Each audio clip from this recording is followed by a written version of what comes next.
ধামরাইয়ের ঐতিহ্যবাহী রথযাত্রা কিছুক্ষণ পরেই আনুষ্ঠানিকভাবে উদ্বোধন হবে। প্রতি বছর আজকের এই দিনটিতে হিন্দু ধর্মাবলম্বীদের এশিয়া মহাদেশের সবচেয়ে বড় ধর্মীয় দ্বিতীয় বৃহত্তম উৎসব যে রথযাত্রা, সেটি কিন্তু ধামরাইয়ের এই রথখোলা যাত্রাবাড়ির মাঠে অনুষ্ঠিত হবে। আমরা যদি একটু দেখাই যে রথটি এখানে দেখতে পাচ্ছেন 60 ফিট উচ্চতা এবং 37 ফিট চওড়া এই প্রস্থের এই রথটি কিন্তু এখান থেকে কিছুক্ষণ পর জাতীয় সংসদের যিনি হুইপ রয়েছেন নুরুল ইসলাম মনি, তার আনুষ্ঠানিক উদ্বোধনের পর কিন্তু এখান থেকে ট্রেনে প্রায় হাফ কিলোমিটার দূরত্বে যাত্রাবাড়ির মাঠে নিয়ে যাওয়ার কথা রয়েছে। তো একটু যদি একটু বলতে চাচ্ছি, প্রতি বছরের যে আজকের এই দিনে আষাঢ়ের শুক্লাপক্ষের দ্বিতীয় তিথিতে সনাতন ধর্মাবলম্বীদের এই অনুষ্ঠানটি অনুষ্ঠিত হয় এবং সেই ধারাবাহিকতায় ঢাকার যে ধামরাই এতে কিন্তু আজকে এই আনুষ্ঠানিক উদ্বোধন হতে যাচ্ছে শ্রী শ্রী যশ মাধব দেবের 400 বছরের ঐতিহ্যবাহী এই রথযাত্রা। এবারের আয়োজন কিন্তু একটু জমকালো হবে, অন্যান্য বছরের চাইতে একটু ভিন্ন হবে এমন কথাই কিন্তু বলছেন আয়োজকরা।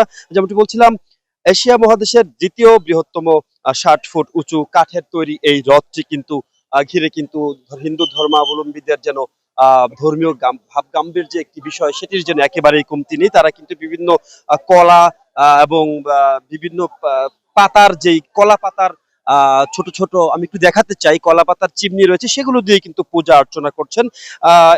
1971 সালের মহান মুক্তিযুদ্ধের সময় পাকিস্তানি হানাদার বাহিনী কিন্তু এই ধামরাইয়ের যেই ঐতিহাসিক রথটি সেটি পুড়িয়ে দিয়েছিল। তারপর কিন্তু স্বাধীনতার পর আবার ভক্ত যারা রয়েছেন শুভাকাঙ্ক্ষী, তারা কিন্তু এই রথটিকে আবার পুনর্নির্মাণ করেন। 60 ফিট উচ্চতা এবং 37 ফিট প্রস্থের এই রথটি কিন্তু এখানে স্থাপিত হয় এবং প্রতি বছর তারা অত্যন্ত আনন্দঘন পরিবেশে কিন্তু তাদের এই উৎসবটি উদযাপন করেন।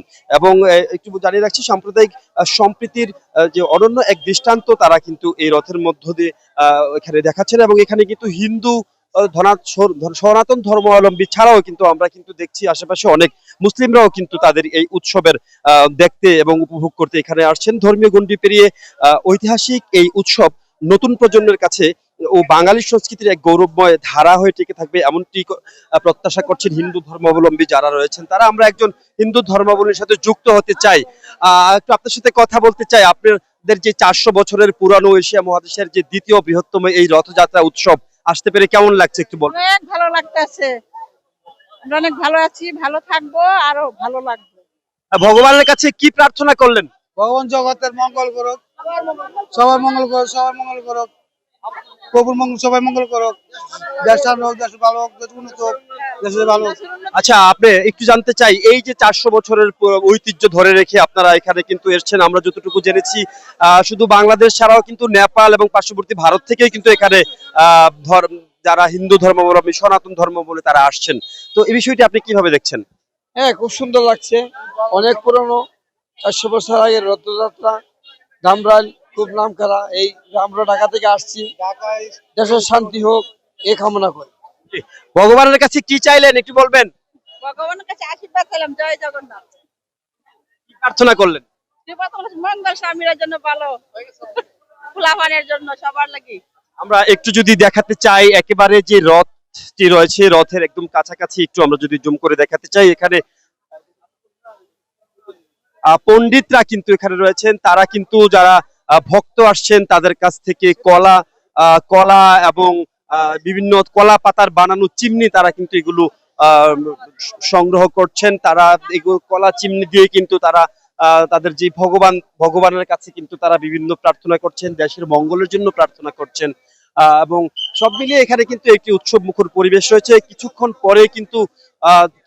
পরে কিন্তু জাতীয় সংসদের যে হুইপ রয়েছেন নুরুল ইসলাম মনি, তিনি কিন্তু এটির আনুষ্ঠানিক উদ্বোধন করবেন পায়রা উড়িয়ে। এবং এখানে একটি পাটের একটি রশি রয়েছে, সেটিতে একটু আগুন ধরিয়ে দিয়ে কিন্তু তারা এটির উদ্বোধন করবেন। আমরা যদি একটু ওপাশ থেকে একটু দেখাতে চাই, সেখানে কিন্তু যারা ভক্ত রয়েছে তারা কিন্তু এখানে ভিড় করেছেন এবং এই উৎসবের আমেজ কিন্তু গোটা ধামরাইয়ের যে জনপদ সেটিতে কিন্তু ছড়িয়ে পড়েছে, এমন কথা অস্বীকার করার একেবারে সুযোগ নেই। আপনারা দেখতে পাচ্ছেন বিভিন্ন ভাবে সেজে গুজে কিন্তু এখানে ভক্তরা এসছেন। তারা ভগবানের কাছে প্রার্থনা করছেন, কেউ সেলফি উঠাচ্ছেন। এবং এখানে আইন শৃঙ্খলা বাহিনীর নিরাপত্তার বিষয় সেটিও কিন্তু চোখে পড়ার মতো রয়েছে। যদি একটু দেখাই, এখানে সাদা পোশাকে র্যাব পুলিশ ছাড়াও কিন্তু সাদা পোশাকে দায়িত্ব পালন করছেন বিভিন্ন আইন শৃঙ্খলা বাহিনীর সদস্যরা।